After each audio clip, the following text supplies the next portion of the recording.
Gibanabanang 400 ka mga individual ang nakapahimulo sa unang adlaw sa National ID Registration nga gipahigayon kagahapon, Abril 24, 2026 sa Barangay 4 Covered Court. Kadaghanan sa mga nagparehistro, mga benepisyaryo sa purpose, diin gipasayon ang ilang pagkuha sa National ID isip kabahin sa inisyatibo sa DSWD aron mas mapadali ang ilang pag-avail sa serbisyo sa gobyerno. Sumala pa ni Alexander Velasco, Registration Kit Operator, dihang nahinabi sa Brigada News Team. Ginapatigayon subong ang national ID sa mga 4Ps. So ini nga aktibidad gina-request ni sang DSWD para nga ma-IDhan ang tanan nga wala pa nakaagig national ID sa mga 4Ps beneficiary. And then target namon subong is 400 per day. Sa age naman niya wala na taga matter, no, so tanan nga citizen sang Filipinos kung baga is pwede na gid sila tanan.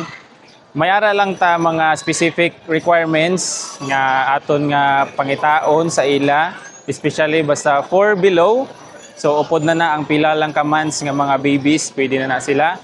As long as need sa mga 4Ps sa ilang requirements for members, 4Ps members. So kailangan gid pod ang parents nila na nakapa-register na sa National ID. Dugang paniini, dako ang pasalamat sa mga benepisyaryo tungod sa kamahinungdanon sa maong programa sa ilang pang-adlaw-adlaw nga panginahanglan. Sumala usab ni Anita Larisma, usa sa benepisyaryo sa maong programa. Dako kay kog pasalamat kay ngano nakaabil mi aning 4Ps nya usapod naagi diri ang national kay dili na mi kaadto Bacolod makasave jud mi ma. Gilauman nga mas daghan pa ang makapahimulo sa maong rehistrasyon samtang padayon nga gipalapdan ang National ID program aron mahatagan og masayon og epesyente nga serbisyo ang katawhan in the heart of changing lives. Kini si Brigada Dixin Binihagan sa 89.3 Brigada News FM San Carlos, the Music and News Authority.